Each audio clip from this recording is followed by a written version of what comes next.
Good evening, Mr. President. Good evening. Thank you for honoring us by receiving us here at the Kuluba Palace in Ouagadougou for this major interview. So, dear viewers, the format of this interview is unique. In total, 10 journalists will take turns in groups of 2 to ask their questions to the head of state. 5 areas will be covered in these discussions. These are security and defense, politics and society, diplomacy and the AES, economy and development, and finally, regional and international geopolitics. Each group of journalists will have between 15 and 20 minutes to exchange with the head of state. My role this evening is that of moderator, responsible for overseeing the debate. Uw badkamer of douche renoveren binnen 1 dag, zonder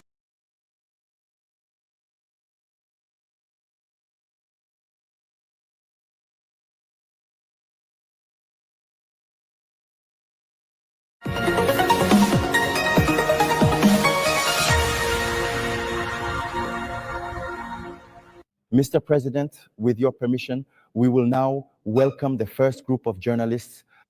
They are Hervé Dapa from BF1 Television and Asmao Daou from C360 Television. Good evening, dear colleague. You have precisely 20 full minutes to speak directly with the esteemed head of state on crucial matters pertaining to national defense and overall security. Good evening, Excellencies. Good evening. Some of your critics regularly bring up a statement you made, and this statement dates back to the very beginning of your time in power, when you said that if everything was done, 3 months would be enough to move towards the end of the war. And these critics now say that 3 years later, the war is still not completely over. Mr. President, this evening, how do you respond to them? All right, thank you very much. And thank you all for coming to this interview. It's true that's what we would have wished for, but things did not turn out as we thought. And I say, everything is being done. So there are several approaches that need to be implemented in order to achieve this goal within that time frame. But not everything was implemented as we had hoped. First, adversity. So as soon as we came to power, we had hoped that we would be allowed to work quickly and make progress. Unfortunately, some people approached us and wanted us to go along with them because their goal was not for the war to end anytime soon. I'm talking about certain foreign forces that were present on our soil. We had heated debates with diplomats from elsewhere on the matter, but no one wanted us to move toward ending this war. We understood this through the messages. If people actually came to us and told us that we had to accept them supporting the terrorists while also supporting us, it means exactly what it sounds like. It's a war being deliberately maintained. So we quickly understood and we got rid of all the forces that were present here, whether French or American forces, and we realized that the real struggle would come afterward. The second thing was also we believed that we still had at least a minimum stock of weapons and ammunition. Today, I can tell you what I found, for example, in stock. There was just one supply line for all of Burkina Faso with less than 100,000 Kalashnikov rounds. And as for weapons, we barely had 100 of them. Simple ones. It was necessary to re-equip to strengthen the army in terms of personnel, weaponry, and everything else. So if these prerequisites were met, the 3-month objective was indeed possible. But there was nothing. We were not prepared for war, neither in terms of equipment nor in terms of manpower. Precisely, Mr. President, as you just said, when you took power, to put it bluntly, there were more men than ammunition in the Burkinabe army. And today, where do we stand with the armament program for that army? And then, what are the signs that it is gradually gaining strength?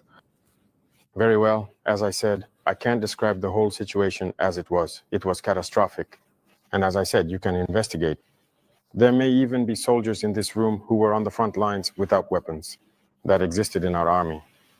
So these were situations where we thought it was just, I wouldn't say bad faith, but an incomprehensible situation. For us, the weapons were there, and yet they refused to equip them. But when we were confronted with reality very quickly, we resolved first to try to arm the personnel who were present. And that's when all hell broke loose, because many powerful countries refused to sell us weapons. So we turned to those who were willing to sell us weapons. Very quickly, we equipped ourselves, we recruited the VDP, and we were able to pay for everything we needed. We developed an equipment plan for build-up in strength. And as you can see, for the past 2 years now, the equipment has started to arrive. It's still not finished, and more keeps coming in.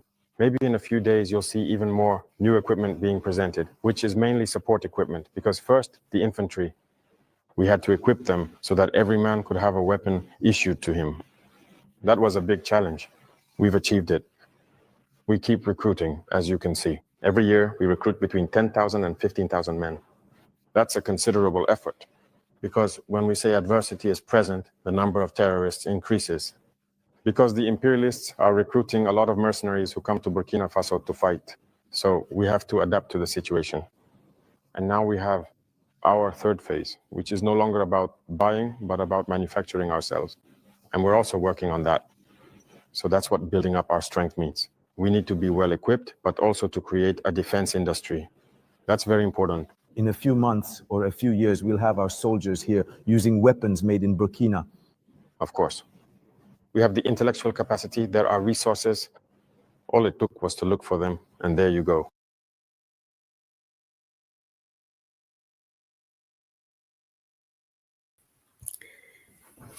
So this, if you remember, just to refer to what to what the journalist asked, you remember that the last visit of Captain Ibrahim Traore to Russia, and where he visited one center where, it's a center where a university that actually students go there to study basically chemistry, but that has to do also with the security system. And he was talking about bringing or having that kind of center in Burkina Faso, and to be a hub also for Africa, so to produce their own weapons. He said, we have all the minerals, so why not producing it in Burkina Faso? And perhaps we can also export it to other African countries, and they can come and train. So this was his wish. So that's what journalists were saying is referring. So in the next few years or whatever, then we will start to produce them in Burkina Faso. So that means this thing is really going, they are working on it, and it's going, we are going to see the result of it soon.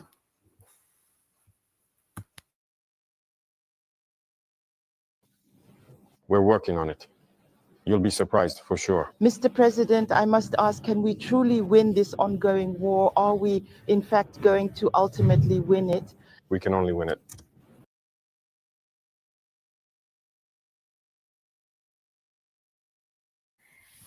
That, I would say, that's a question, I don't know, like, yeah, of course, as a leader, your answer should be, we can only win it. But yeah, what a courage also for the journalist to ask it, can we actually win it? As you know, their motto of the country is fatherland or death. And it for Captain Ibrahim Traore to answer that smiling, we can only win it, that's something, giving the nation a reassuring answer or statement, I would say. What else would we do? Rest assured, we're not going anywhere, and we will win this war. I told you that the threat is constantly evolving, but we are adapting. And the strength of the Burkinabe army is that it is one of the most resilient armies in the world. The pressure that Burkina Faso is under, I don't think there is any other country on earth right now facing this kind of pressure. But we are holding on, we will fight, and we are constantly adapting to the threat. And we understand where the threat comes from, how it manifests itself. That's the most important thing. And right now, I can assure you that soon we will be talking about a black albino who will appear. And you'll see. Don't ask me what that means. I think you'll understand later. The war will end, and very soon. Imagine being able to build an app with your name on it, just by thinking about it.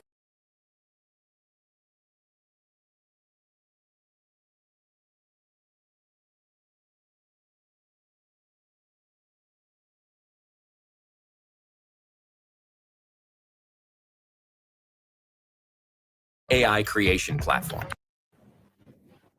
precisely to win this war, as you just said, we need weapons and we also need men, especially determined men. Determination, as you know, is the major game changer. That's what makes the difference in any war. Right now, as we speak, what exactly is the morale of our troops on the ground?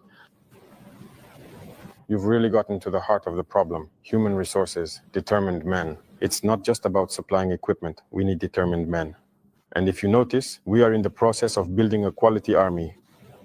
And it's not uncommon that when it's judged that a unit leader or an element has failed in their mission, they are dismissed and prosecuted. This has happened several times and it will continue this way. If you sign up to be a soldier, you must accomplish the mission because the mission is sacred to us. And another thing is that despite the pressure, despite the challenges, the men keep fighting and are very resilient. If today you catch a Burkinabe soldier and ask him, do you want other people to come fight in your place or come help you? They will never tell you that. They would rather die. That's where you can judge their morale. They are ready, always ready, despite the situation, no matter what battle we might lose. We will always hold the ground. That's what's very important for the soldier's mindset. So morale is at its highest. People never expected to have this level of equipment, but now they do. So they're giving it their all, and I can only congratulate and thank everyone who is fighting. It's very important. So, Mr. President, in your speech, you talk about a war that takes different forms, that evolves. We keep asking ourselves this question. We wonder afterwards who is attacking. Burkina Faso. It's not just terrorism. It's a war to seize our resources and prevent us from developing. I once explained this in a speech, I believe. I was saying that if we manage to properly exploit our subsoil resources to process what we are extracting here, what we are producing, there will be unemployment over there on their side. It's a battle. They plunder our resources in order to survive. So it's a war for independence. We must wage this war to be fully independent, to decide our own development, our own path. So that's what it's about right now. Mr. President, as you just said, we're talking about the security and defense of Burkina Faso. Let's talk about your personal security. You just mentioned it a moment ago. The pressure is enormous. It's huge. The danger comes from everywhere. Mr. President, just in 2025, there have been several coup attempts that were foiled. Mr. President, do you ever feel afraid? Thank you. I think that's the only strength. What a question that the journalist asked. We all remember, I think we even, along the way, we have lost the count how many coup d'etats have been attempted and foiled, not only by the government, but because all Burkinabes work together with the security system. And we have seen some of them even sleeping on the road, saying that we are here to guard our president. His personal security, all those coup d'etats were not just to change government, they were also aimed at removing, assassinating Captain Ibrahim Traore. So I really wonder what he is going to answer to that. I have. I'm not afraid. Because I trust all of you, that's the first thing. You have to trust the people, because it's the people who entrusted us with this mission. And I trust the people that they will understand. And that's why we don't hesitate to stand before the people, to explain the situation to them and tell them what's going on. And that helps maintain a very good relationship. That's the first thing. The second thing, as I said, is that there was a mindset that needed to be developed within our own forces. That's very important. Right now, that mindset is there and people understand why they're fighting. If you look back a few years, many officers in the field didn't know why they were fighting. But if we know why we're fighting, who we're up against, and why there's this pressure, people understand better. And that's why we immediately created the Institute, the higher military school, so that we could train our own soldiers and instill in them what we want. Remember one thing, if you let your forces be trained by other powers, they put into their heads whatever they want. They indoctrinate them as they please, and it's easier to manipulate them. Here in Burkina, right now, that's actually what bothers many imperialist powers. They can't manage to infiltrate our army. All these units that have been created, all these men who are here, no one came from elsewhere to train them. We are built on our field experience and we trained them ourselves. I personally took part in training some of these forces at the very beginning. So that's already a second strength. And the other strength is that if you have a mission, a goal for your country, you must not be afraid. If you are afraid, you hesitate. If you hesitate, you compromise. And once compromise sets in, you're done for. Earlier, you listed a number of So yeah, with that he said, I am not afraid and I trust the people. Exactly what I tried to explain, because the people are part of the security system, part of the intelligentsia system. They are really working hand in hand with their security system. That's why you have seen all this number of coup attempts against him, as assassination attempt against him has been foiled. If it wasn't the people, I think we will not see Captain Ibrahim Traore this far, 3-4 years or 3+ years. But yeah, and at the same time, he gave back to the assignment again to the people, saying that he trusts the people. I mean, the Burkinabes, from now on, you will see them even more committed guarding their leader.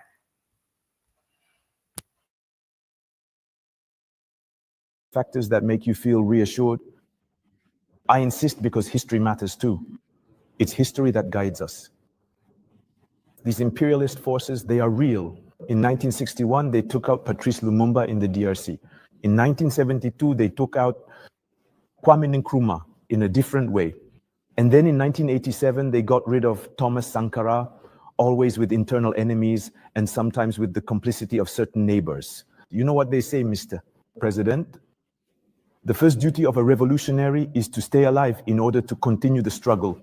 Mr. President, can you please reassure all of these wonderful people, all of these dedicated men and women who are gathered here and elsewhere, who are truly beginning to hope that you will indeed stay alive and continue your important work?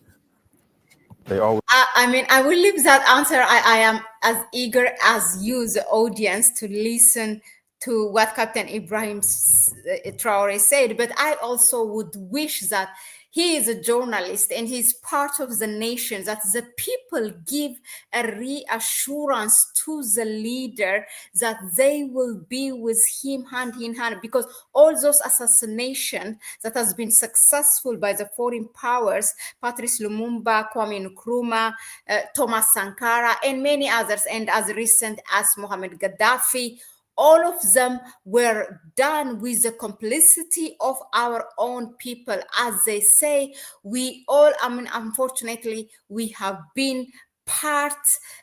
taken part in the demise of our own people. So, and our neighbors, our own people, and in Thomas Sankara case, his own president, his own deputy has been part of that process. He was an accomplice. So it is the people, it should be the other way of the reassurance. He cannot say, okay, I will be with you, I will survive it, I will, you know, he's not a superhero. I mean, the people have to give him that reassurance. Anyway, let's listen to what Captain Ibrahim Traore has responded to that. always manipulate from within. We are very well aware of that.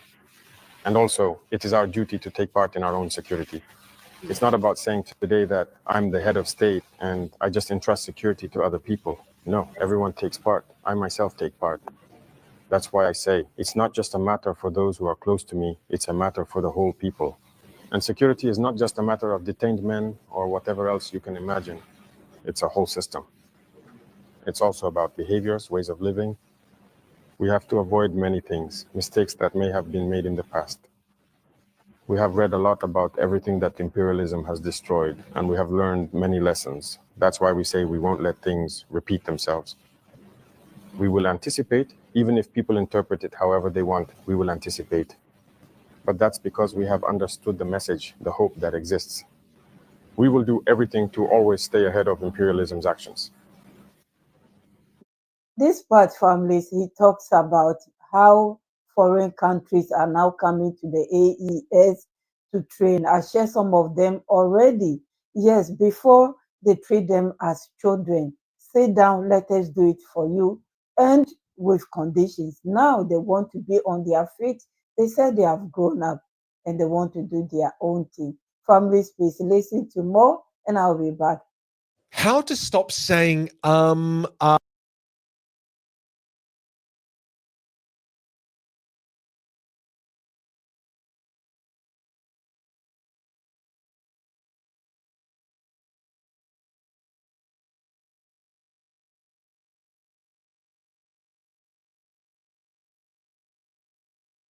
Mr. President, from the perspective of the journalist that I am, I feel that the AES countries are being encircled. When I look a bit at Côte d'Ivoire, there is a military camp in Odiene near Mali and Burkina.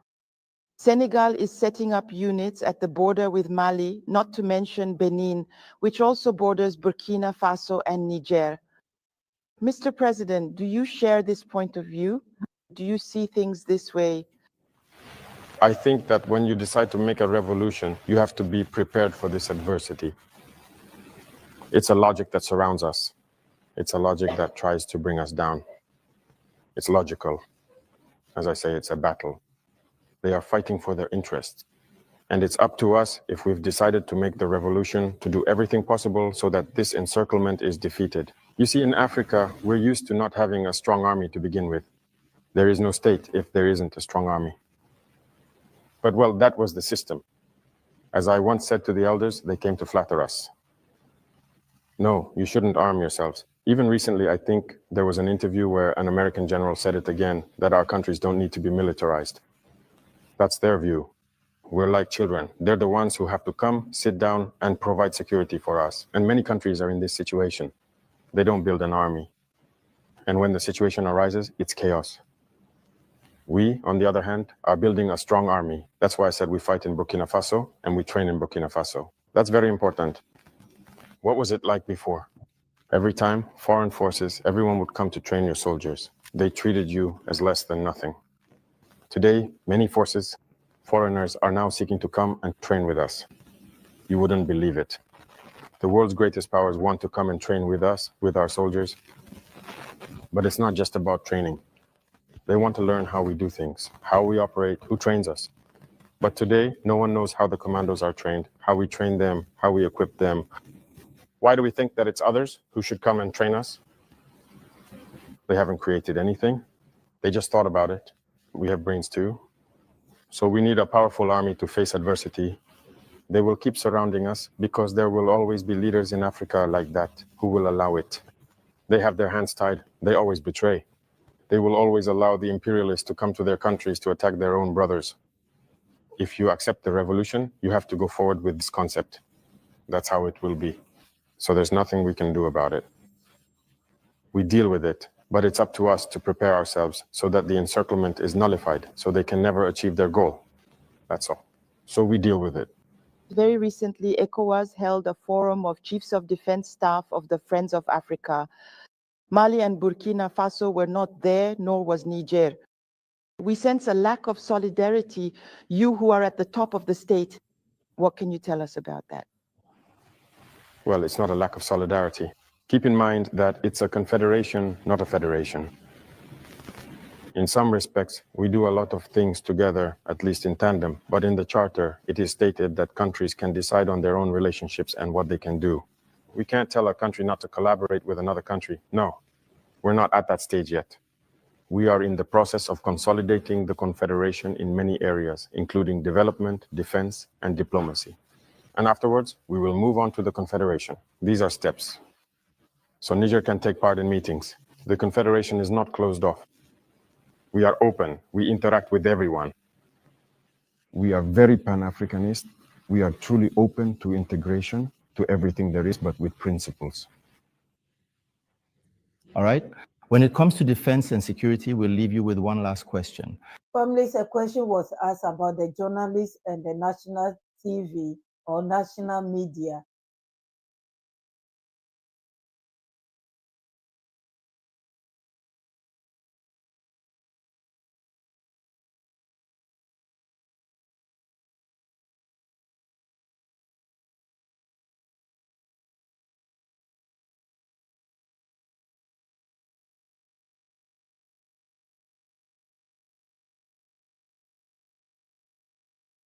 But the question I want to ask, forgive me, is not about defense or security, but about your relationship with us, the media.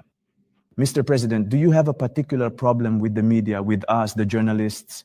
I say this because it feels like there has been a misunderstanding. I'm talking about the national media, not the international media, some of which have ended up in the trash for some time now.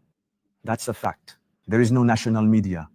It seems like there was a misunderstanding at the beginning and that there's still a fog hanging over things. How do you analyze the situation, Mr. President? You know I'm not a hypocrite.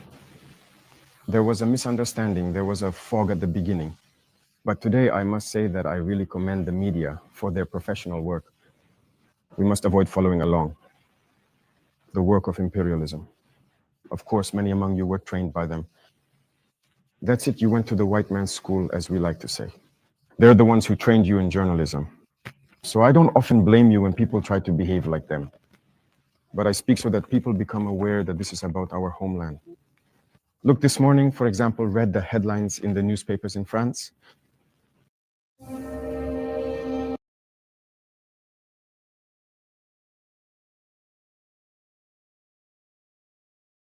They might tell you that there was a mobilization to put pressure on the prime minister. They won't tell you that there was a march against the government or anything like that. But if it were in Burkina, you would say there was a march against the government. Do you understand? The French used to call us, and still call us, putiche, junta, and so on. That's French. But the journalists also called us putiche, junta, and so on. Why? Why follow? Following blindly, that's still slavery. I want us to move away from that. Every state must fight for its own interests. Journalists fight for their own interests. So why shouldn't we fight for our interests in Africa? So that's it. It's not just the journalists.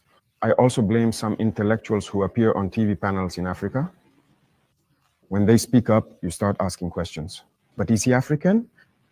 Well, genetically, he's not from here. He's not with us. That's a reality, a setback, yes. We need to decolonize our mindsets and our ways of doing things. Everyone must fight for their homeland. You might have information that is perhaps true and accurate, but you choose not to release it because it could harm national defense, security, cohesion, and so on. That is a sovereign decision because you want to protect your country. But we don't say that as soon as there is information, it must be released. No, that's not how it works. And very often journalists, as we like to say, aren't interested in trains that arrive on time. It's the train that's late that gets their attention. You know that, Mr. President, so you understand us from time to time. Yes, but that should be avoided. Now, I want you to take interest in trains arriving on time. All right. I'd like to leave you with a phrase that's the motto of a great European club.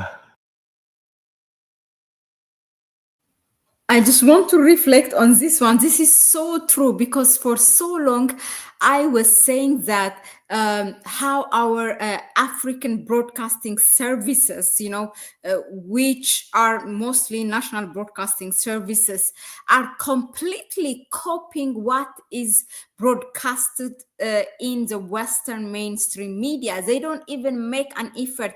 These are, mind you, for things that are happening within the continent. For example, a Nigerian channel TV or any other media in Nigerian National Broadcasting Service will just copy paste what BBC is saying for what's happening in Ghana or in Burkina Faso or in Niger. That is really next door. You can send your own journalist in Niger to report, or in Burkina Faso. Nigeria has more access to Burkina Faso and Niger than BBC. So, but they would rather prefer to copy what BBC, what CNN said. And in fact, when they read the news, even when they analyze it, they tell you according to BBC, according to CNN. And that is really very, very shameful. I'm just saying Nigeria, this, you find it all over in all countries, almost all. So, and what he said also, the hypocrisy of media, how the mainstream media reports about what's happening in France, how the government is about to collapse. They don't tell you, but they will tell you perhaps the fundraising that what the president is doing. So this is really a nice, just how do you say, a soft fire he just threw to the journalist. So I hope you don't blame us. What he told him is, I want you to be to start to be interested whether the train arrives or not. These are the things that you can see in local media in Europe. They don't tell you a political problem of the country, but yeah, we are so much decolonized, and our media is just a catastrophe. So he really, the president has really captured it, and you can see he has really studied it, what's happening. It's this one. Our jersey may be stained with blood, mud, and sweat, but never with shame. That's all I wish for you, Mr. President. Thank you, Mr. President. President? So now we move on to the political and social section of this interview. And for this segment, we welcome Mathieu Somda from Radio Burkinabe and Colette Kombari from Impact TV.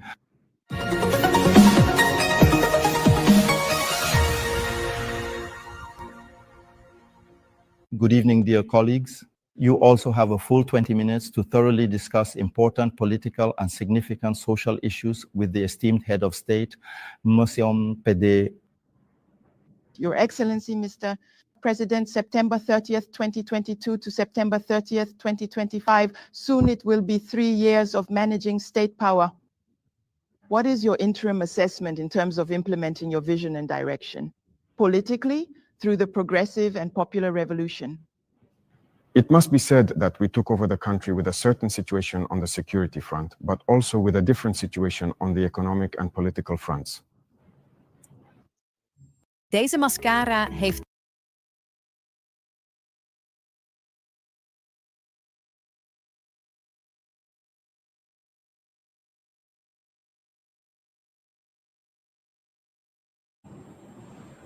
There were a lot of reforms to be made, so many in fact, that we couldn't list them all at once. So we had an ideology. We began to implement the revolution up until last April, when we officially proclaimed it. And when we talk about a revolution, it means revolutionizing every aspect of our lives. Because we can't keep doing the same things as before and expect different results. If we were just going to continue as before, I think it would have been better to let the politicians carry on with their own ways. But we wanted to break away. And breaking away requires a lot of commitment. Thank God the people understood. Everyone realized that a break was necessary. Whether it's in terms of behavior, practices, governance, the economy, trade, and everything that goes along with it. And every day, I can tell you, we keep discovering new things.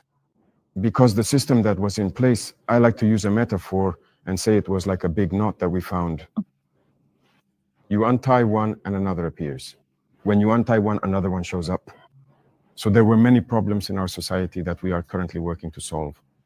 And thank God I can say that many things have been initiated, and overall, for me at least, the results are satisfying, even though I think we can still make more effort. And if you wish, you can ask me questions about each area, because there are many things that have been started. Your Excellency, regarding the revolution or the progressives, there have certainly been explanations, but some people still haven't really understood what this revolution is about. The exact content, as I said once before, I will not reveal. If you allow everyone to know the details of what you want to do, they can anticipate your actions. But we have outlined the main points so that people can understand where we are headed. So if you notice, in the very model of governance, the fight against corruption is good governance. First, there is the example that leaders must set. As I say, you cannot be there, a certain category of Burkinabe, just because you have been entrusted with positions. For you, it's a choice between good whiskey and fine champagne. While women are dying as they go to fetch water from the river, drowning or something, it's just not acceptable. So there is this mindset that we need to have in order to build a just society. Everyone should be able to have access, for example, to clean drinking water. You can't just eat whatever you want, choose your meals, throw away whatever you like, while others can't even have a single meal. That's what led us to launch initiatives in agriculture, for example, because the majority of our population works in agriculture. But for a long time, we realized that they have been neglected. It's not that our land is poor. It's not that they lack the ability to work, but they also needed that boost, which is what led us to create these initiatives. Today, I think that the most important thing for me is that when you go into the countryside and ask the farmers questions, they can honestly tell you that now they feel good. They farm, they have enough to feed themselves, and the surplus, they sell. Generally, the community pays for it, creating a security stockpile. And when in certain areas or at certain times there are problems, they take it out and sell it at a well-subsidized price, accessible to everyone. So that's very important. The ideology of revolutionizing many sectors, when you look at the field of public finance itself, we're in the process of digitizing many aspects with a lot of difficulty because people don't like it. Soon, for example, we're going to launch electronic invoicing. Already, when we introduced the idea, many major operators were opposed to it. Why don't they want transparency? Because people have gotten used to cheating, to stealing. It's like a norm. That's what's been established. So all of that needs to change. When it comes to infrastructure, there are a lot of things. The area of public procurement and everything related to it was actually the most corrupt sector. So you're an entrepreneur, you come to see us, we give you the contract, you overcharge, and then we split something under the table. That's the golden rule. And so when someone even comes with a different idea, you're automatically excluded. You're not allowed in if we let this continue. In that case, I don't think we can get out of it. We wouldn't be able to pay for weapons because, as I said, if you don't achieve economies of scale, you can't equip yourself. You won't find a single bank in the world where you can get a loan to buy weapons. That doesn't exist. It's with your own funds that you can equip yourself. In any case, we never had that opportunity. And if anyone knows of one, maybe we'd be interested. And everything we're currently acquiring, I told you once about the amount. It's in the billions of dollars. Excellencies, as you have said several times, order and discipline are necessary for the development of FASO. The retraining of young people has already begun. How can we involve other segments of society? There you go, very good. This program is a vast one, which we did not want to go into detail about. But I mentioned once during one of my interviews that there is a large program underway. If you want to learn how to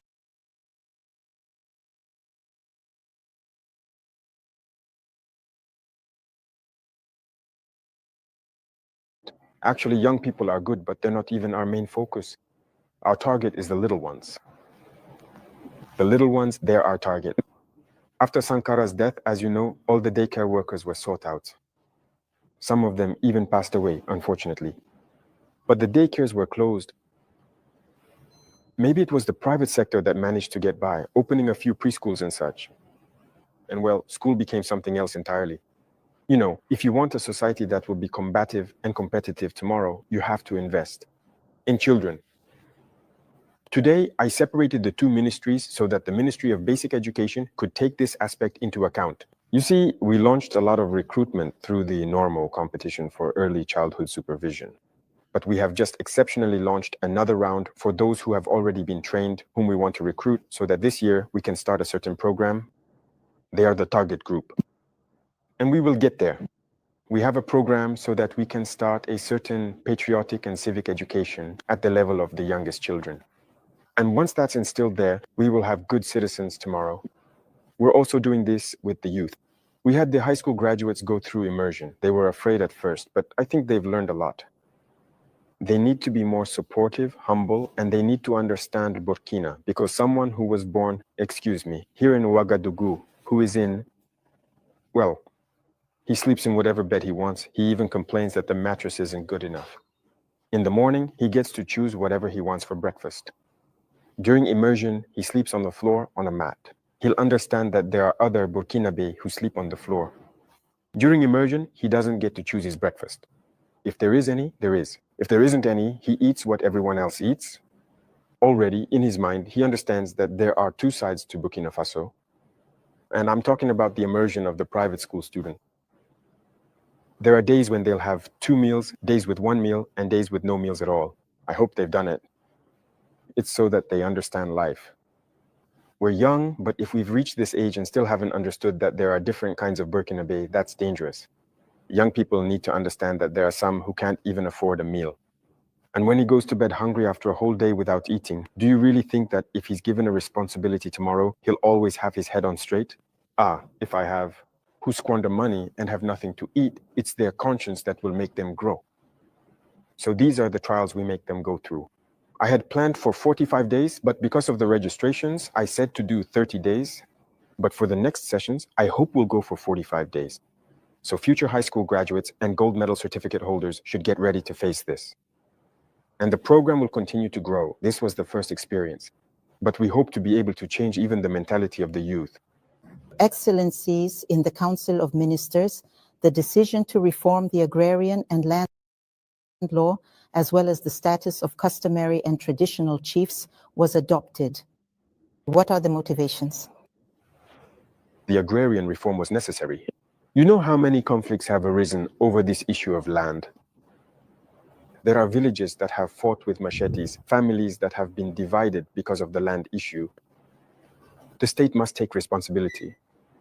But if you hesitate because you're afraid to declare it, fearing that some people might feel frustrated or not, that's why the revolution is welcome. At some point, a decision must be made to put an end to all this. How many real estate developers were there in Burkina in 2010? I don't think there were even 20. Suddenly, in 2015, there were more than 200. They bought up land everywhere. They're dividing it up. They sell, they resell, they've plundered the land, and it's dangerous. Currently, we have a CCAD application that we've just launched, and we're in the process of re-registering. But what's happening is terrible. Even plots in the cities, people sell and resell them to several different people because it wasn't digitized.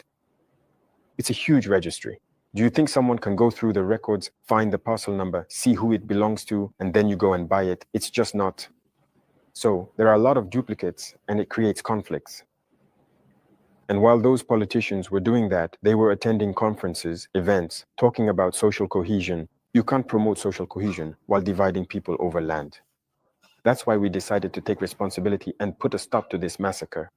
And so the land belongs to the state. And from now on, we will do everything we can to balance the situation as much as possible so that people don't feel wronged. It's the same for traditional chieftaincy. This law has been around for a long time. A very long time from what I've been told, but no one wants to act on it.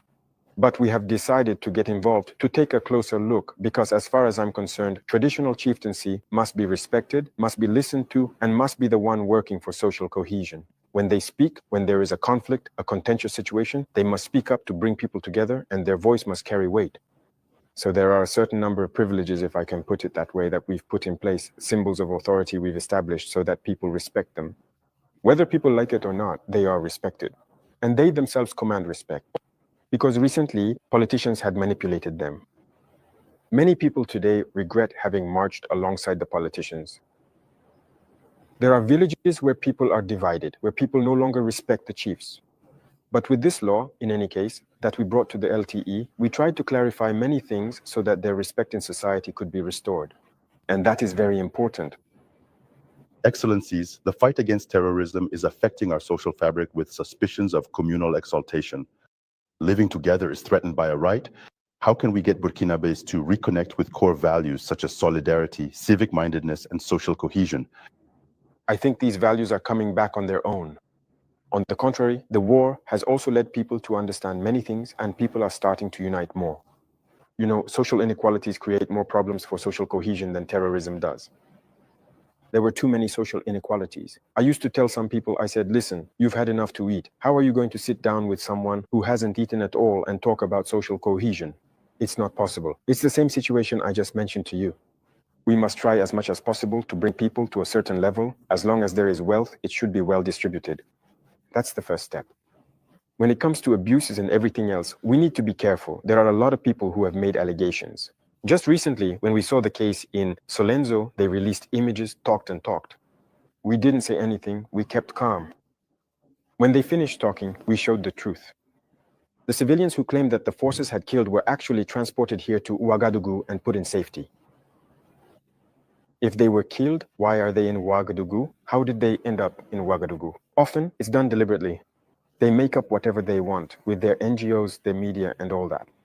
But we let it go. When they're done, we show the truth. That's it. The terrorists did use civilians as human shields, that's true. But the forces were able to tell the difference. And after the fighting, they gathered the civilians from Solenzo. We sent the necessary resources to transport them here, and they were presented in front of everyone. There were hundreds of civilians. They gave their testimony. So we need to be careful about the stories told by certain people who just want to push their own theories. And their goal is to divide us. But we must not fall into that trap. This is how the brain of a procrastinator.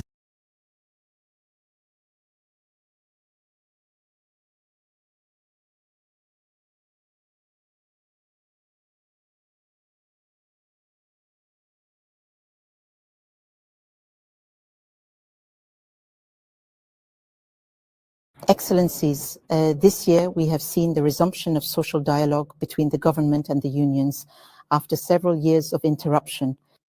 What message does your government send together with its social partners, knowing that the situation was tense between the government and the unions? Just as it was tense between the government and the journalists. Everyone needs to understand that we must fight for our homeland. We made it clear, you know. I spoke with the union leaders. I gathered them here. I spoke to them at a certain point in our history. But I was disappointed afterwards. So I told them, either you are Burkinabe or you are not Burkinabe. So the standoff began. But afterwards, we decided to meet with them again because we assumed they had understood the message. And even then, I won't lie, when they came, they still wanted to understand and started displaying certain behaviors. The measures we take, it doesn't work. The country is at war. We have to do everything for the country. This imported unionism, that's not real unionism. There are even some who boast about having participated in the fall of Sankara, and it's them who started everything, and so on. Do you think that's a good thing? The Westerners manipulate you and you keep acting just the way they want. That's not unionism. A union fights for the interests of the workers. But most of the time, what the leaders really want is to come and share in the spoils with those in power. And people stay silent. No. Listen, we have a lot of files on a lot of, not just the unionists. In society, we have a lot of files. People who approached us at the beginning, who wanted favors, who wanted things we refused, who then turned away, who left, who talk. We have their files. So healthy unionism, there are a lot of actions that we have taken. We didn't wait for people to take to the streets to act. When I was talking about daycare workers, it wasn't someone who came to tell us that there were workers who had been let go and needed to have their rights restored. We saw a case and decided that their rights needed to be restored. We told the finance ministers, find the necessary funds to resolve this. The people from City Hall, the Green Brigade, those who work, they had months of back pay owed to them. For these people, those who are out of work, people weren't fighting for them before. No one came to us to say, hey, the women are sweeping branches at my place. It was one of my men who brought it up once. They said, it's been months like this, and so on, with their work. I looked into it, and he told me it was true. I said, as soon as we can, we need to make up for everything they've missed. Some of them had several, even dozens of months of back pay owed. We pulled out the files and decided to make up for all of that. So we need to practice unionism. If there's a problem, people should come to us and explain it. If we can solve it, we'll tell you we can do it. If we can't, we'll tell you, for now we can't, but we'll be able to do it in a certain amount of time. But if there's a problem, we gather the media and speak however we want. I hope they'll find a solution with you. Otherwise, if after that you don't come to us anymore, I want us to work in an African way. When there's a problem at home, we sit down, we talk, and we have to be truthful. What we can do, we must say clearly, we can do this.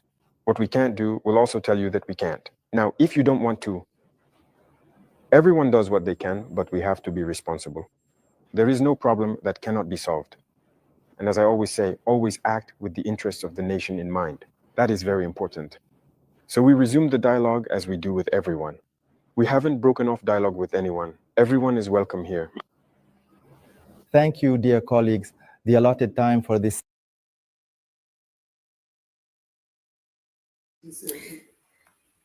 That was really an interesting one. That was the final answer, like we want to do it an African way or in a Pan-African way, because that means he was really disappointed by the work of these journalists.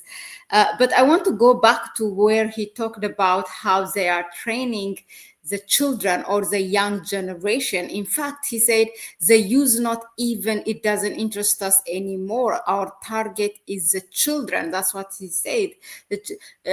I don't know if you have come across on the national news that come out from Burkina Faso, but there is this camping, they call it boot camping, a camping center where they bring children from both public school and private school, and they want to show them in from village and also from the city. So the main thing is to show there are two sides of Burkina Faso.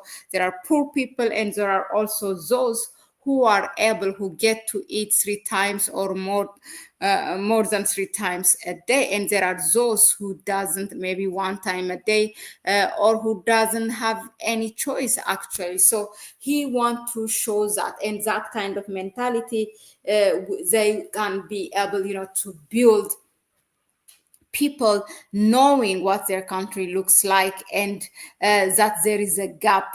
As I totally agree here, as in the comment section, what Koli said, this man is building the future leader of tomorrow. Exactly. He is thinking of Burkina Faso already ahead in 2 decades, 3 decades, when those children become like adults, more than 18 years old or above 20 years old. What kind of children will they be? Imagine, he said, now in this camping, they have done it 30 years, and they even have put in a system that for private schools, that sometimes, not every time, for the food to be available in on the table. He said sometimes not to have any, or just to have one option, so they know what a struggle looks like. So he said, I hope they have done it. And next time in the camp, he said, the 30 days program will go to 45 days, and the next one will go maybe months.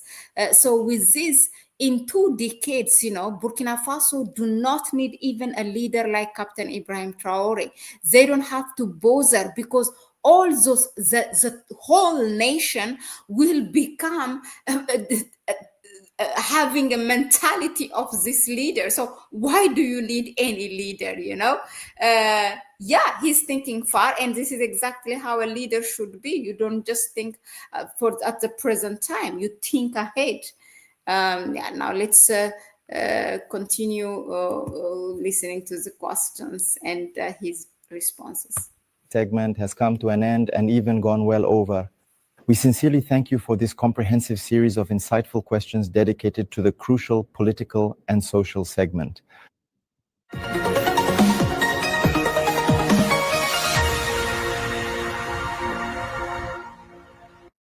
only townhouse community.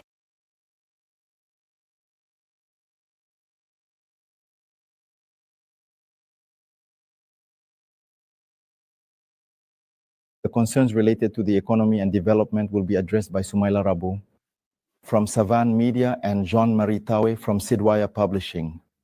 Good evening, dear colleagues. You also have 20 minutes to address the head of state. Good evening, Mr. Sayon, Mr. President. Despite the security crisis and the international situation, the Burkinabe economy is doing well, with a 1.5% increase in economic growth rate in 2024. We know that the improvement in the security situation has played a major role, but so have agriculture and the services sector. What is the government doing right now to allow the national economy to keep up this momentum? All right, thank you. We can see that these are macroeconomic figures. We are aware of this, and we constantly review the situation with the Minister of Finance. Efforts are being made. It's true that there are areas that have been secured, which allow us to produce. And so agricultural production has increased significantly, which allows for processing at the level of the small units we have, but also for exporting the surplus of certain products. So this contributes greatly to the trade balance. There is also the issue of mining itself. So there are a number of mines that had stopped operating, if you remember, Some in 2020, others even in 2018, but they have also resumed operations. And all of these contributes to that growth. And we are continuing in this direction. And currently, if you look at the mining sector, for example, the government's approach is to exploit our gold ourselves. So there are mines that we have just taken control of, and we will continue to gradually regain control to co-exploit with the companies that are already there. Because what was the rule?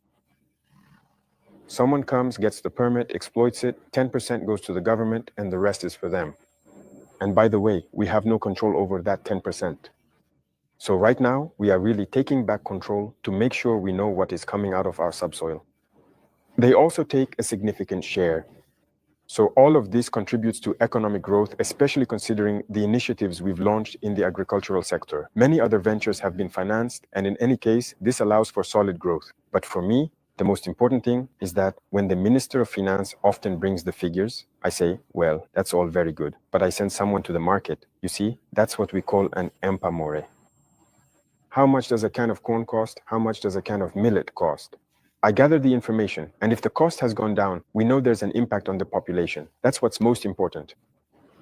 So we do this work constantly, and even the intelligence services are involved so that we don't just announce a macroeconomic figure showing 1.5% growth that has no impact, especially on the most vulnerable groups. So we will continue this progress, God willing. Mr. President, if the goal is to further ease the burden on households and improve consumers' purchasing power, perhaps we should look at SONAB, the National Bunyave Hydrocarbons Company, which you found to be running a deficit at the end of 2022, and which is now practically flush with cash because it has become the champion among state-owned companies. That's half of the profits made by state-owned companies in 2024. Shouldn't we now lower the price of fuel? All right, thank you. I think that's a question people might ask themselves. It's very good, we've made progress, but when did we break even and start making profits? What did we do? That's very important to understand. And the other thing is, don't these profits contribute to something else? For the benefit of the people. Let me give you an example. We are currently setting up road construction brigades in every region. You see our road network? Even what already exists is in poor condition, even the RN one. If you leave from here all the way to the Kokolowo area, it's completely deteriorated. That means we have a significant need for investment in this sector. Road infrastructure. And SONAB must play a major role. I've just assigned it this new mission because the fuel that will supply the different brigades, even the bitumen and all that, SONAB will have to take care of it. If we slow down, the pace will slow down. But do you want us to move quickly or not? And there's also a question of, I wouldn't call it comparison. You see, fuel is cheaper in Burkina than in some coastal countries. We go get the fuel over there, transport it all the way to Burkina, but it's still cheaper compared to those countries. Can you explain that? If we were to raise it to their level, we would have a lot of protests. And I can even tell you that we could pave a lot more roads than we think. But we always keep it like this because we want to move quickly. Today, we really have to thank the people and the friends of Burkina Faso. A lot of people contribute, for example, like Mbom, to beautify the cities, to build roads and all that. At a certain point, the government also started by funding, but we will have to keep funding so that the pace continues. So it's a symbiosis between us and the people. And I think that if they understand the effort we're making, where their money is going, people need to realize that we can stay on this path. When we reach a certain goal, we'll be able to lower it. That's only logical. No one wants to be rich and have their children live in poverty, if I can put it that way. So the wealth will be shared, but we are behind, and we have to catch up. Right now, for example, I was telling you that we can't keep paying for military equipment. We need to produce it ourselves. And to produce, you need to build factories. You won't go somewhere to ask for a loan to build a factory of that kind. No, no one will give you that. Even the equipment that makes up the factories themselves, no one will sell it to you. So that's something that has to be done internally. There are many things we do, and you won't be given a loan for that. And look at all this equipment. Just think about how many billions it costs. It's not someone's loan, it's taxpayers' money. So these are things we ourselves wanted in order to move quickly. Do you think that if I had a 200 billion loan in 2023, I would equip all of Burkina Faso in 2023? But no one wants to give you loans for that kind of thing. So in the end, it's the people's money. That equips the people. So there are many areas where we do it ourselves. And so that requires at least a minimum of sacrifice. When we reach that level, don't be surprised. As soon as we feel that, yes, we can do it, we will do it.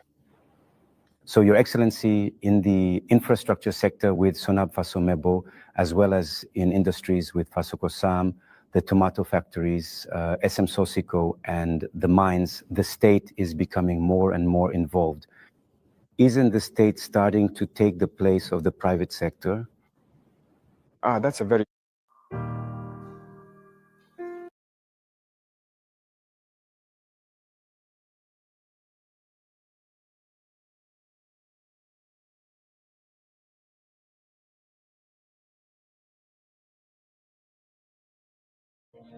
Well, you have to make a choice.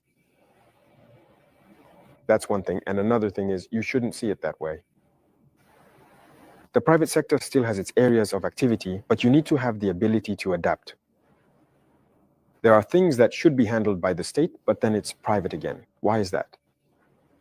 Well, we don't have elections to finance. We don't have accounts to open elsewhere to secure anything. None of that interests us.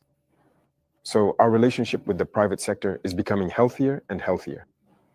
Everyone does what they're supposed to do, pays the taxes they're supposed to pay, and we always tell them to adapt. When it comes to the mining sector, I gathered the operators and told them, invest in the mines. Many didn't understand. At least one of them started investing, and I think I recently met him at the university. And I told him that I was the one who opened his eyes, that he didn't know there was money to be made there. For him, it's all about import-export. You're just sending our foreign currency out of the country. And the people aren't working. That's just one example. So he's starting to change a little. As for me, the Minister of Agriculture, you remember, he held sessions in Bobo. He gathered the business operators when we wanted to launch the Bagre poles and all that, the revival of activity, the offensive. But I can tell you today, no one has invested. I said, okay, I had a report made on the results of the offensive. Since we're now in 2025, the minister is the share that private investors were supposed to take to invest in our growth hubs. I asked them which private investors were able to invest in the land and all that. They said no one. It was those who were already involved in bankruptcy products. Those things we actually encouraged. The cooperatives, they were the ones who continued. But the major operators, I told them there was no one. They said, okay, very well. Don't be surprised if tomorrow I say no one will take money to send abroad to pay for imported rice. You invest to grow rice. You have to know how to change. You have to know how to adapt to the ideology of those in power. So the private sector will always have something to do, but you have to adapt to the context. Because if we leave everything to the private sector, there will be no country. That's what was already happening. When you look at the CCVA, which one of you doesn't have a vehicle that gets inspected? Do you dare take your car and drive without an inspection, huh? Technical inspection? The police will stop you, right? Who are the police? It's the people who pay, it's those who are mandated by the people to do this policing. If the police have to check vehicles to force you to get a technical inspection, and that structure belongs to a private company, has been privatized, the money, I would say, is basically free, privatized. Do you think that's normal? Sociocos was privatized. Many companies have been privatized. But this could bring in money for the state, and the state is supposed to work for everyone. If you privatize everything, then what do? Where does the state get its money from? Don't we want to build our country? Do we just want to stay like this in the situation we're in now? No, we want to build. We want to produce. We want everyone to live well and in peace. We want to see our children in different kinds of schools. We want our country to develop. And for that, the state must be responsible and take charge in certain areas. Even the mining sector, we are in the process of buying it back. The first two mines that we decided to buy back, it's not that we took them away, we bought them back. And as you saw, it's nearly 100 billion. But it was the state that paid to buy back these mines. And now it's us, we are the ones operating them. And that's how we'll keep doing it. Even the shares I said we would take, we are going to buy back those shares. The state needs to be strong. If the state isn't strong, you don't have a country. You shouldn't fool yourself about that. Capitalism can only be ruthless. If you let capitalism develop to a certain level, in the end, you'll lose yourself. If you set up an industry right away to manufacture, I don't know what, your goal is to make a profit. At first, you might set up a factory that employs maybe 500 people. And gradually, you automate. In the end, your factory only has 10 people left. There's a computer doing the work. The other 490 are unemployed. We are against that system. We regulate as well. Of course, things are digitalized, but we're against a certain level of robotization. So we have an ideology that we will implement gradually, but people need to adapt to this ideology. It's for everyone's well-being. Otherwise, we'll end up in very uncomfortable situations. Mr. President, does that mean you're attacking the market economy, which is currently taught in economics and with which systems and young economists are growing up? Because today, the state is selling yogurt through Faso Kosab. You've announced the Faso yards, and people are wondering when you will open the first shops. With all this, you're gradually taking the place of the private sector, and we don't know when it will stop. First, I told the Minister of Higher Launching to change me. First, the university map has changed, but the curriculum has changed everything. Why do we absolutely have to learn their way of doing economics? Dit is echt de slechtste mascara. Iedereen blijft maar naar me.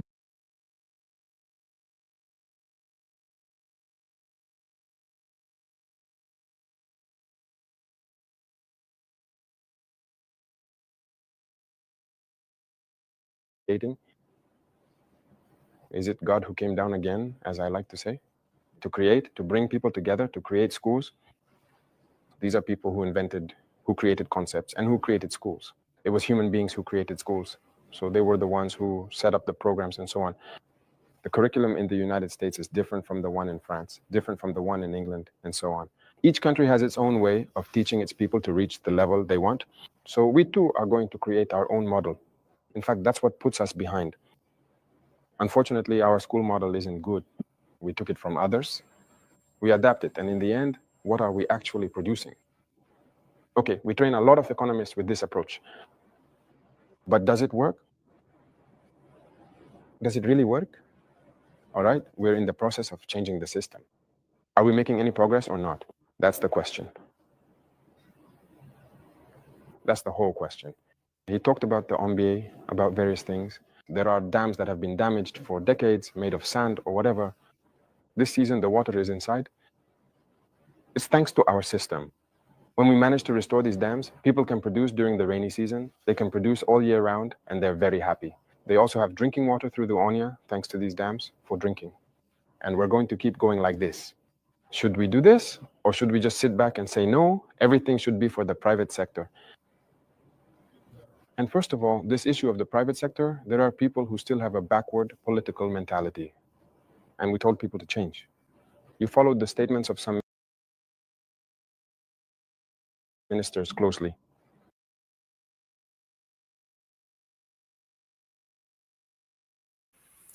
Yeah, this question by the journalist, I don't know why he's pushing the president to say, aren't you, if we are going this way, are you going to take all the private sector and put it under the government? I mean, if that is so, if the government is providing in an equal or fair way that benefits the people, then be it, why not?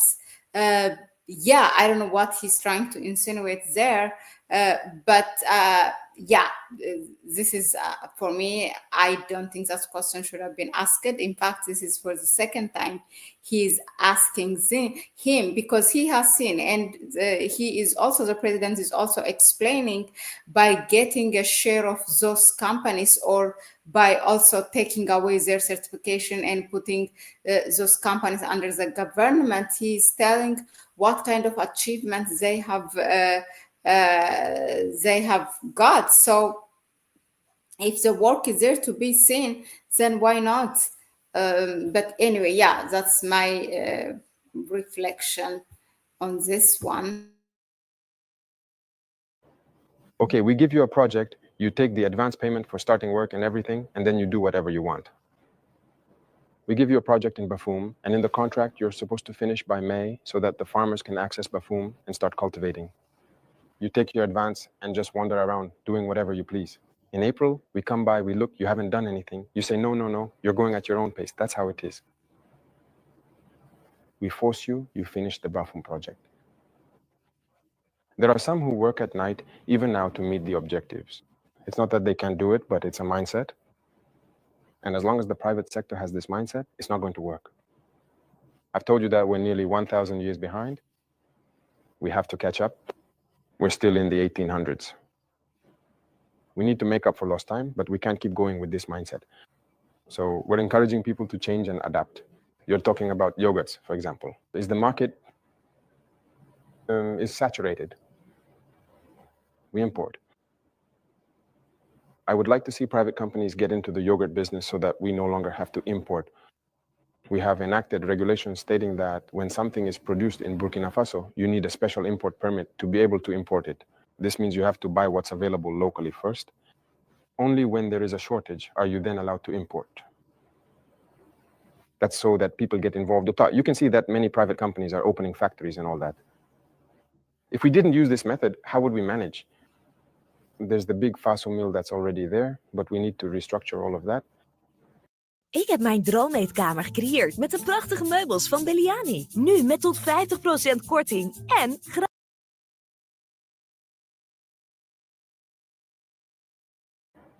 But at the same time, we've required the major importers to open mills as well. I myself attended the inauguration last time on the other side. He's one of the biggest importers. When we said we were going to suspend imports, he wasn't happy. He tried everything, but we said that's what we're going to do. Either you adapt or the state will step in. They're doing it, but are we able to meet the demand? There's room for it. We have the population, we have a large market, an immense market in Burkina and in Africa, but people just need to adapt, to produce. So there will always be room. Don't think that we've necessarily taken the place of the private sector. No. You're going to forget the ways of... Yes, it's necessary to regulate because there's this mentality of always causing speculation among certain people. No, it's dangerous. Recently, you followed the case with the motorcycles. Unfortunately, it was only when the situation happened that we realized it wasn't even a regular market. So quickly, we had to see how we could regulate this market so that imports could be monitored. How can someone go import motorcycles and then tell you they don't have a purchase invoice? Since the ministry needs the purchase invoice to see everything you've paid in customs duties and so on, and to set a margin that must not be exceeded. He says he doesn't have an invoice, so he goes to buy, comes back, sets whatever price he wants, and resells to the public. No, he gets richer while others get poorer. And generally, when people get rich, what do? If they used to drink Brakina here, now they don't drink Brakina anymore, they're after champagne. It's money going out. If they used to drive, say, a small car, now they're looking for a V8. The fuel that's subsidized by the state, there it is. That's money going out. So we need to think about the economy. What are we doing? We must not let foreign currency leave the country. You say you want the currency and you want us to keep behaving like this. We can't keep behaving like this. That's why the state is taking back control. If tomorrow people come to an agreement, they've tried to blackmail us, haven't they? When we tried to tighten things up a bit at customs, some people told us that if we did that, there would be a rice shortage. I said, okay, go ahead and create a rice shortage. You'll see what we'll do. If tomorrow some people want to collude to create a rice shortage, then it's necessary for the state to take charge of rice imports. We're ready for anything. People need to change their mindset. Go easy, look out for your own interests, no matter how small, but also allow other Burkinabés to live and not to impoverish them. Mr. President, we saw you in Lumbila with the women farmers, supporting and assisting them. But beyond that, what are you doing to provide even more income-generating opportunities for the women of Burkina who drive the small-scale economy in neighborhoods and villages? Very good, and that's one of the most important points. I even told the Ministry of Humanitarian Action, which deals with women's issues, to refocus their efforts, not just on providing assistance, but on creating jobs and small businesses. Women have many qualities. Look at the small-scale processing of our consumer products. Women are very capable of doing this. They are much more patient than men. And they know how to do certain things better than men. We need to encourage them to do so. I went to Tenkodogo myself and I saw women making their preferred couscous, which is good for strength, the liquid soap they produce, and so on. I gave instructions for us to purchase the liquid soap from all these women who have been trained and who managed to make liquid soap for our administrations. Everything here is imported, even in your own offices. All the liquid soaps are imported, aren't they? That's not right, because we don't make it ourselves. And when I said to do it, at one point I thought, no, they don't have a formal structure. I said, I won't understand anything. Find a way, it's their soap, you pay and you bring it in. I think it's just a matter of packaging. Even if you bring it to my office in recycled jugs, like those used for drinking water, I'll use it. It's not a big deal. In the meantime, that's just how it is. If we want luxury, let's accept our realities, transform what we need and consume that. And we'll evolve gradually, step by step. A woman who can transform her business on a small scale. If we support her by giving her contracts and opportunities, tomorrow she could have a large company that produces and exports. That's the mindset we need to develop. So I told the ministry to stop focusing on humanitarian aid, on assistance. No, we need to identify the problems women are facing. We have a lot of products we're making today. We can process them even on a small scale and find a way to bring people together. I spoke with women in Bubu. I told them oilseed products. Women can produce crude oil through cooperatives and find people with a certain level of expertise to set up a refinery. And their role is to buy the crude oils and refine them to provide high quality oil for the market. We need to move in that direction. But if we just sit back and say, well, I don't have the capacity to make oil and the refinery is expensive, not everyone is required to build a refinery. But we can organize things so that you see. So in many areas, that's what we're trying to develop and enable women to really put into practice. Everything they know how to do.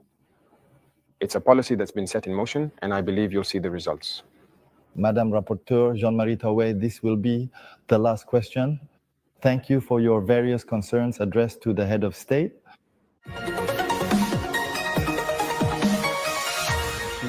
We now welcome Sekur Tangara from African Television and Abdul Zure from FASO 7. They will be discussing with you topics related to diplomacy and the AIS. Good evening, dear colleagues. You now have 15 minutes for this segment. Thank you, Sanyo. Mr. President, the Alliance of Sahel States is 2 years old. How is it doing today? What is its current state of health? Thank you. I would say that the assessment of its state of health can be felt through the population.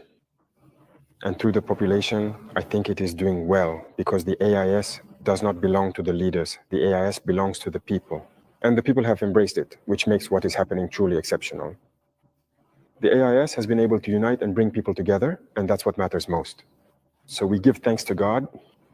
It's like a 2-year-old child. It feels like the head is there, and so are the feet. Mr. President, it seems like the arms are not there yet. We're talking about implementing agencies, about project owners. There was talk of transforming the authority of the government hospital into an implementing agency.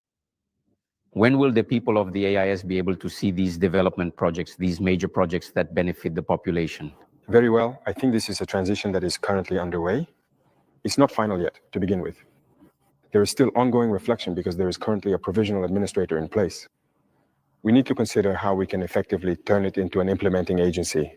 So this is an ongoing reflection because we must avoid the mistake of recreating the same institutions.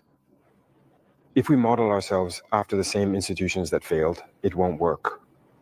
And what kind of projects do we want to carry out for the population? What did the LG do and what do we want now? What is the routine for some implementing agencies or what? It's seeing donors gather funding for projects. That means in practical terms for the people. Is that what we want? I don't think so. We are starting from an endogenous question. If we talk about endogeneity, that's why the investment bank, if you notice, the deduction is made so that we can supply the investment bank. If we want it to function and it needs to carry out projects in the region, the bank must be able to finance them up front. But if it's just to set up an agency and then go back to the same imperialists to borrow money for certain projects for which they might not even share our vision, then it's not so clear-cut. So the discussion is still ongoing. Nothing is final yet. Mr. President, the IUS is also about the fight against terrorism. Today, where do we stand with the joint force? And what are the key actions that have been taken on the ground? So regarding the joint force, we have established the structure, as you have seen. The command post is set up in Niamey. Currently, it's about equipping the first units. For example, in Burkina Faso, the 1st battalion is ready. The equipment for these battalions is also there, and we are currently training the 2nd battalion, which should be ready in about 2 months. The concept is that each country orders its own equipment. We have established a standard set of equipment that each battalion must have. So the equipment needs to be ordered so we can equip the armies. And as I said, up to now, we do not manufacture certain types of equipment. We forgot to place the order, and you can see how crazy the world is. Everyone is preparing for war. You can order a piece of equipment today, and they tell you 4 months, 6 months, 8 months, sometimes even years. So we forgot to take that into account. And with joint forces, it requires significant communication. So you understand all the logistics involved in terms of communications behind it. It has to be perfect. That's why we're not rushing things. Already, there are many operations being carried out jointly. So these are already the beginnings of the force. No matter what happens between Niger or on the Malian side, our forces are already able to coordinate and work together. That's the most important thing. When we look, to stay on the topic of the joint force, when we look at the picture of the IS, the Confederation is surrounded by countries with which there is often diplomatic discussion.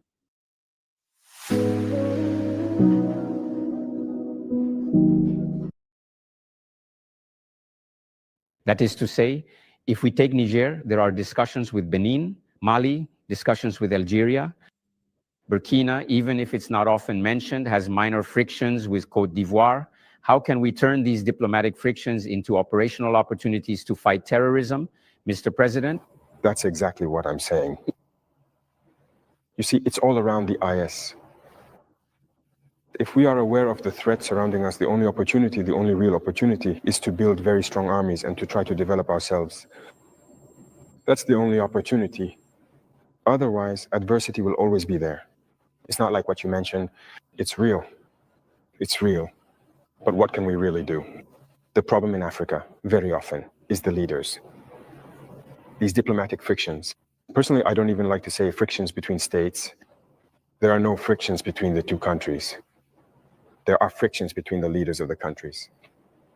But when it comes to the IS and those countries, they cooperate, they share information.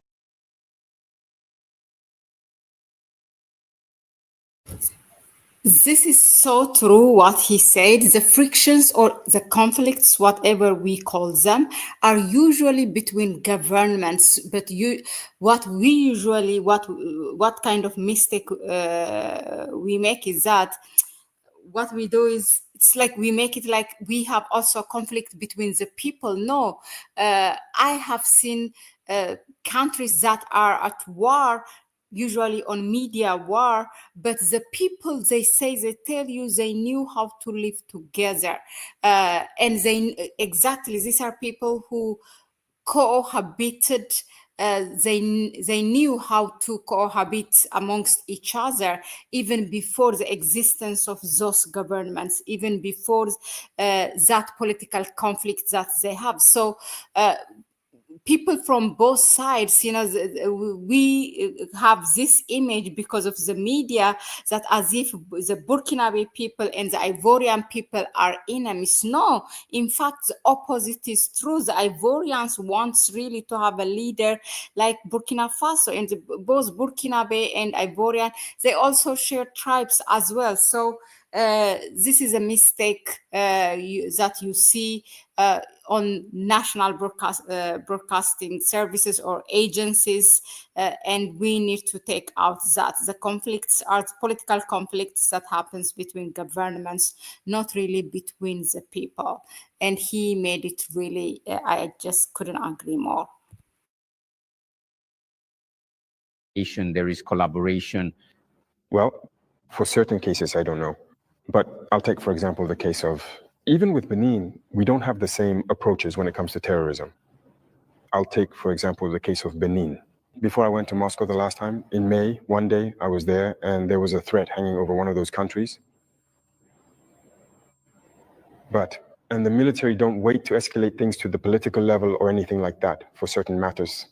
They contacted our forces in the East, who confirmed in any case the threat. They asked if we could do something about it. I was still there. It was a Saturday, I remember. I ordered our aircraft to go check things out and see what was happening because they had intercepted the communication from the group. Sure enough, the drones arrived at the border. I saw that the terrorists were gathering not far from their base. We struck and aborted the attack. It wasn't just once, it wasn't just twice. The forces cooperate. That's the military spirit. A good soldier knows that a threat is, above all, a shared threat. But now, often at the leadership level, many haven't understood this. They're caught up in pointless wars. But the most important thing is that the threat is shared. If anyone thinks they can escape the threat, they're mistaken. So we cooperate. The military cooperates, as you must have seen. For example, between us and the leaders, let's be honest, things aren't going well. But you must have seen our soldiers very often even meeting, sitting together at the border, talking. That's just how it is. It's part of it. This is an opportunity to talk about 6 elements of the DARA. Where do we stand? We heard the authorities during a press conference. They talked about it, about whether or not they would do it. How is it going? What did they say? They crossed the border, they were apprehended. Are they here? All right. Every time someone crosses the border, they come in, they take action. If they're civilians, usually citizens, who ask questions, who conduct investigations, that's actually espionage. It makes sense to arrest them and question them. It's like before, there were gendarmes who crossed the border armed. It happened twice, there were 6, and then 2 more in the meantime. We arrested them, we brought them all the way to Ouagadougou. With their weapons, we questioned them. But one day, the Minister of Defense told me that they were in the place called Logo and that the disappointed ones managed to free them. I worked in intelligence and I said, well, listen, if they didn't come with bad intentions and all that, brotherhood in arms and so on, they should be released. That same day, they were released. And we also hoped that the Ivorians, since there were civilians who were imprisoned, would release them. Unfortunately, 2 or 3 days later, we learned of the death of our brother in prison. And the others who are in prison are still in prison. And even if they are civilians, merchants, listen, that's not good cooperation. So to sum up, we're waiting. We haven't received anything yet, like, an approach or anything at all. Yet, the spokesperson for the Ivorian government indicated that they hope, in fact, that they are favoring the path of dialogue with Burkina Faso. He said this at a press conference last Wednesday. We're left waiting. For us, if we had favored the path of dialogue, we also hoped they would release our innocent civilians, that they would come, but instead there's been a death in their prison, which isn't even a conventional prison. So listen, everyone has to take responsibility for their actions. And as for us, we don't seem to be lying. What is real, we say it. We don't have anyone approaching us first. So the situation is just as it is. That's it. The relationship between the IUS and South AO is clear. It's transparent. It's a break. We're asking questions regarding Liumur. Recently, during the Conference of Finance Ministers of Liumur, it was supposed to be Burkina Faso presiding over the Conference of Ministers. That was not the case. How was this issue addressed at the level of the College of Heads of State within the IUS? How do you interpret this? No, it's not surprising. We were prepared for that. It's not surprising. There are people who claim to govern all of West Africa and who are that doesn't work with us. It doesn't work. We've told them clearly. Me, I have people with certain heads of state. They say it doesn't work. Is there any reason to leave Liumur over the presidency? It's out of necessity. And maybe we're heading in that direction. If we can't govern, what do you want? They're after me. It was the same case when he gave in at the top. They're pushing us out the door, so we'll leave. So when we look at them, the ball is in their court. While preparing for the show, we learned that you like this phrase, everything is urgent. Within the IS, is there anything more urgent even when prioritizing emergencies? What can we prioritize today? The top priority emergencies in the IS are security issues. That's the most urgent. And now comes the issue of development, which is linked to the security question. We need to free our lands and secure our people. That is the absolute priority. So all our efforts, all our focus, even our daily tasks must be directed toward that. Every time there is an incident, as head of state, we must be informed and we must feel it, we must find solutions and so on. That is what matters most. And to constantly think about it, reclaiming our lands, ensuring security, making sure that even in 100 years, this situation never happens again. For the president, IS is even more than that. It's a shared destiny. We are curious to know how the other IS countries perceive the revolution in Canada. Maybe they will join the revolution. It's a step forward. But it should be known that the Burkinabe is intrinsically revolutionary. It's the same people with the mentality we've managed to instill today. But fundamentally, you yourself are Burkinabe. You know that we are not easy people. The Burkinabe is intrinsically revolutionary.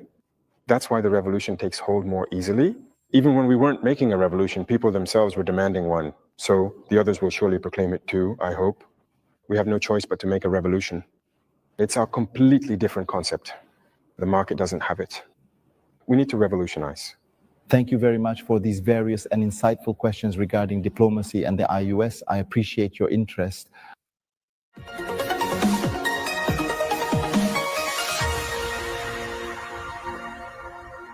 Mr. President, we are approaching the end of this interview.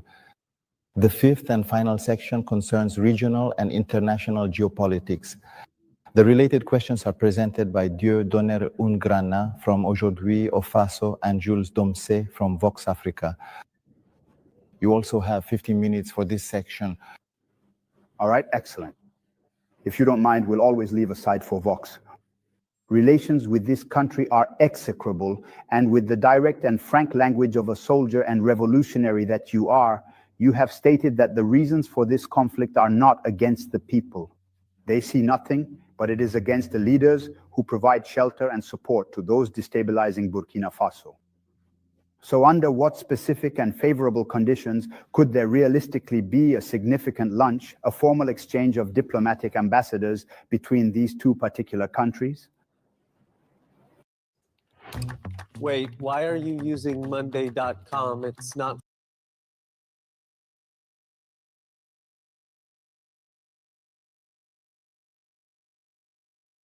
That depends on, in any case, we are not the ones who started this situation. I remember right at the very beginning, even on September 30th, wasn't one of the first people to call me the president, and then his younger brother came back twice, we saw each other and all that. It's absolutely true. You could certainly say that the relationship was indeed good, but he genuinely wanted to go in a very specific direction. But as you have rightly said, as dedicated revolutionaries, we profoundly know that's precisely not why we are truly here. We were here for the revolution, and revolution means a break. You can't just follow a certain policy. So little by little, the relationship started to deteriorate. And as you noticed, all those who maybe wanted certain privileges, which I believe they didn't get, began to turn against us, settled over there, were maintained, protected, and everything. That's what we're talking about, because they also know exactly what we're talking about when they act against us. There isn't anyone who left Côte d'Ivoire and came here in his case.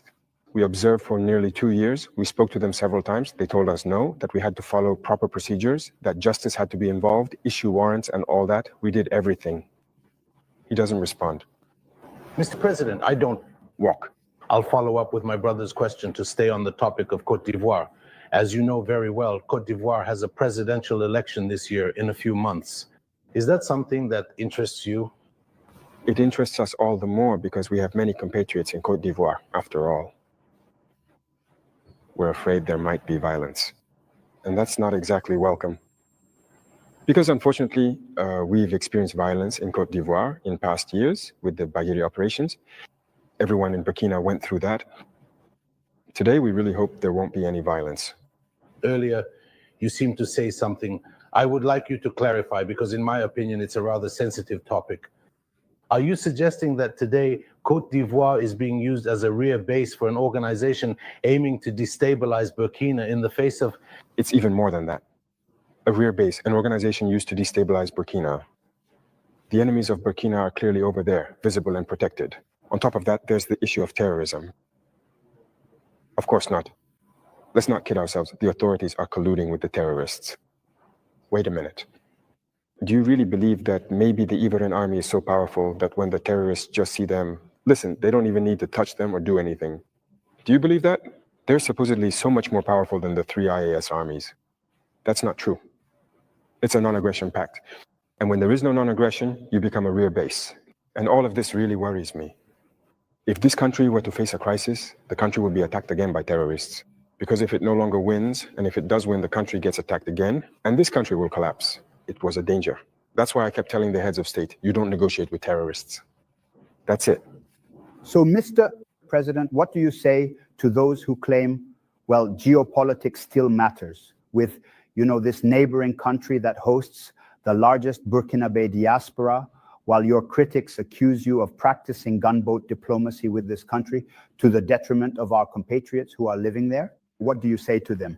Listen, who says that? We are Burkinabe. That's what we know. And we have decided to make a revolution, and we are going to do it. Now, whoever wants to join in can join in, but we can't be in the middle of a revolution and at the same time practice another model of diplomacy.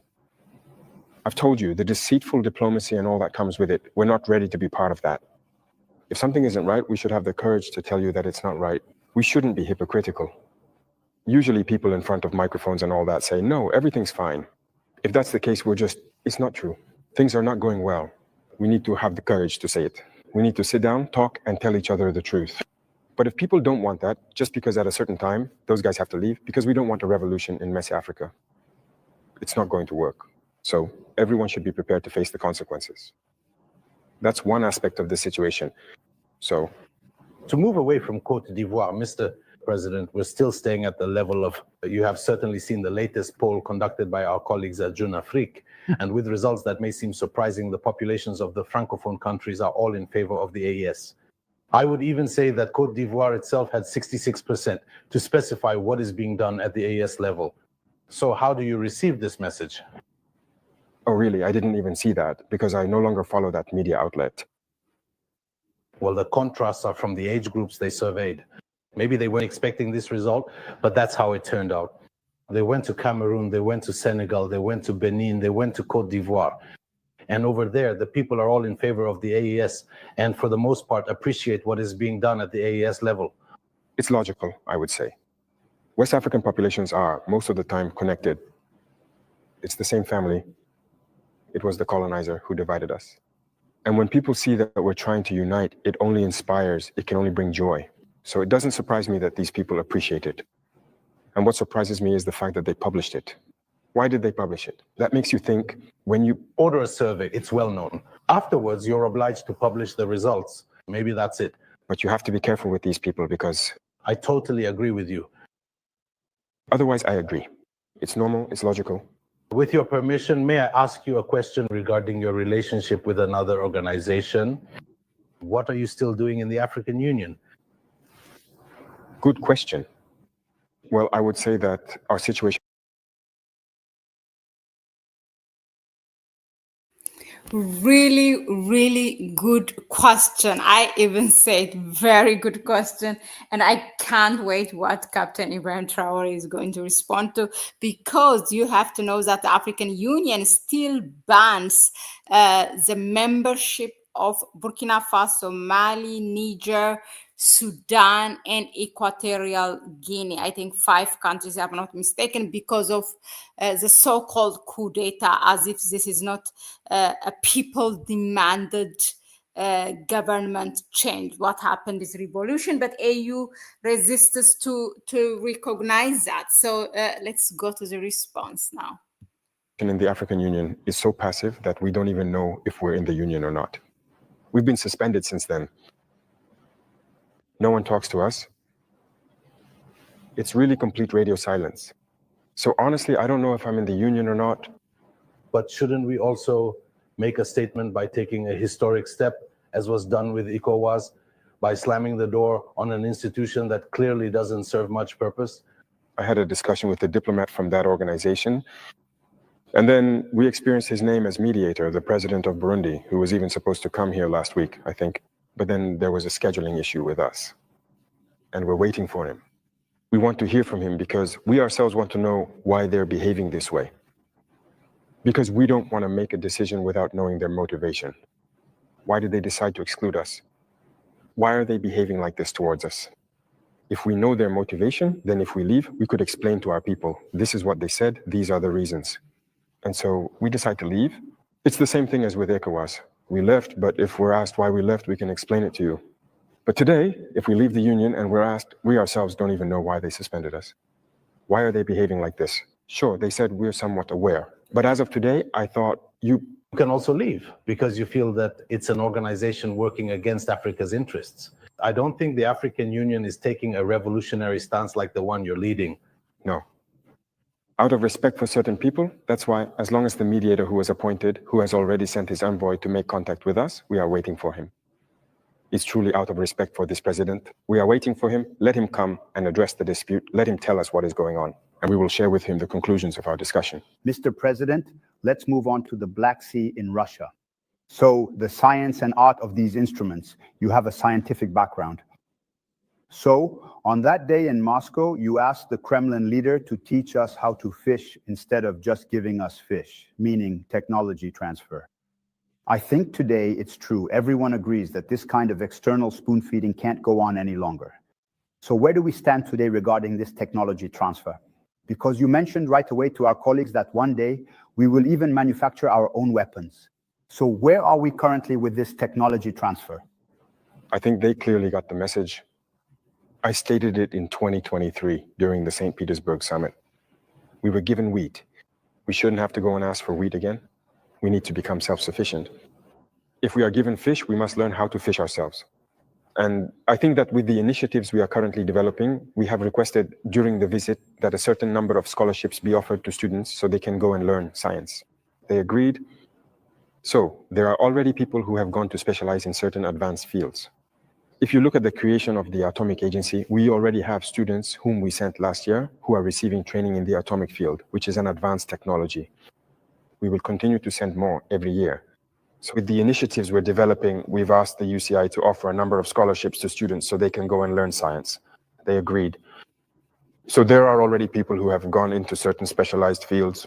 If you look at the creation of the Atomic Agency, we've already sent students since last year who are being trained in the atomic field, which is an advanced technology. We will continue to send more every year. So there are several other fields where we have requested training. It's not just Russia. We've also requested special training from China and sent students there. We're going there as well. Basically, we're tapping into every possible technology we can develop to send students for training. So geopolitically, well, the Captain President, he's going to betray me today. He put the Buchenwald into orbit like back in the days of 154. How does that make you feel today? A country like Buchenwald, a little captain. What does it open up for you politically today to be at the pinnacle? Do you think still keep your head on your shoulders? On the contrary, keeping your head on your shoulders is a burden. To see that it's a global mission that has been entrusted to us. Seeing that everyone is interested in Buchenwald, I wouldn't call it pressure, but it is a burden and a responsibility. And we have to take it on with all the necessary focus. We don't have the right to fail. Whether we like it or not, we are going to follow the will of the people because they are the ones who made this possible. So as we've seen, Buchenwald is really in orbit, as you say. And we are working to keep Buchenwald in this position, to be the country of upright people, to be a model nation, to be the country that will move out of this underdeveloped situation, to become, in a few years, a highly developed country, to achieve a miracle, because that's what people are aspiring to. And also to be able to contribute our voice and everything we have for the happiness of the world, if I may say so. Since you became head of state, you have traveled very little. The only country in Africa you have visited is probably Russia, if I'm not mistaken. And we've seen your African counterparts in the United States with a sort of class photo with President Trump. And I'll share a comment from a friend of mine who said to me, Captain Traore would never have accepted that. Is that true? Well, listen, I travel very little, as you mentioned. Why just rent an apartment when you can own a waterfront townhouse in Dubai?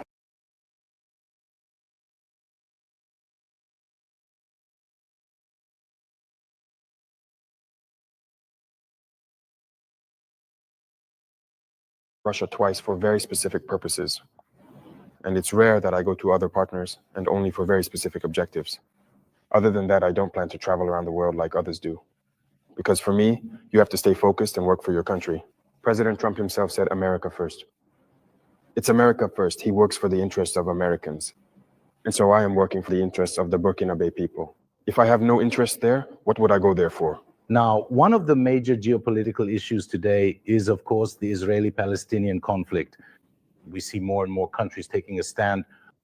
We have seen Western European countries, to name them, say that they are going to recognize, and this is a strong signal, the Palestinian state. But as usual, Africa is almost silent. It is in a wait-and-see position. From Burkina, can you give a position that helps us understand a bit what Africa thinks about what we fear is happening today in the Gaza Strip? I can't give you a position that shows what Africa thinks some Africans or some African people? Because many African leaders have a different way of seeing things. It's Africa's misfortune, if I may say so, we are not united. We don't see things the same way. Some are afraid, some are hesitant, some are there for the interests of other people. The West, there are people who grew up over there, did everything over there, and then they come and are made heads of state in Africa. So they're the ones who control all of that. And so Africa can't have its own opinion. But I know that deep down, no one would want to see what's happening over there happen in their own country. But unfortunately, if the African continent is facing such a situation, in Congo, what are we even doing for Congo? With Democratic Republic of Congo, how many millions of deaths has it been, and for how many years? We ourselves are at war. Have you seen any African countries even raise their voices for Burkina over the past 10 years? It's rare. It's rare. So Africans have this problem. On the other hand, when someone sees a problem in Europe, everyone is united. People quickly manage to find solutions. The United States is the same, but Africa has this problem. You see, we've been fighting for 10 years. You haven't heard anyone raise the voice of Burkina Faso at international institutions or anything like that, nor Mali, nor Niger. Our people are dying. It's not their problem. Congo is dying. It's not our problem. Last time I tried in one of my speeches to speak out about how many millions of deaths there have been. Suddenly, look at how they are tearing each other apart. There are already so many conflicts on our soil. We can't even make our own voices heard. So how are we going to speak up for others? So we Africans need to wake up. Can Burkina Faso recognize the Palestinian state? Is Burkina Faso ready to recognize the Palestinian state? Why not? It's a state. It's a state. Why wouldn't we recognize the Palestinian state? What's happening is very serious. I think the Palestinian state exists. It should exist. Otherwise, this war will never end. Wherever things are divided, it will never end. While you think it's going to end, it starts up again even stronger. We're going to keep going like this. But I also think that a lot of the responsibility lies with the countries in that region because it's their area and people there should be able to lead the way in finding a solution to this conflict. And as for us, as we keep fighting here, the Burkinabe state, which must endure, that's what's most important. And we are fighting for our Burkinabe state. There you have it, Mr. President. We have now reached the end of these 90 minutes facing the press. Thank you for your availability. And thank you for this wonderful opportunity given to both the national and international press. But before we part ways, Mr. President, do you have a special message for the people of Burkina Faso on the occasion of the 3rd anniversary of your accession to the highest office? To the people of Burkina Faso, it's been 3 years that we've been here and moving forward together. And first of all, I want to express my gratitude.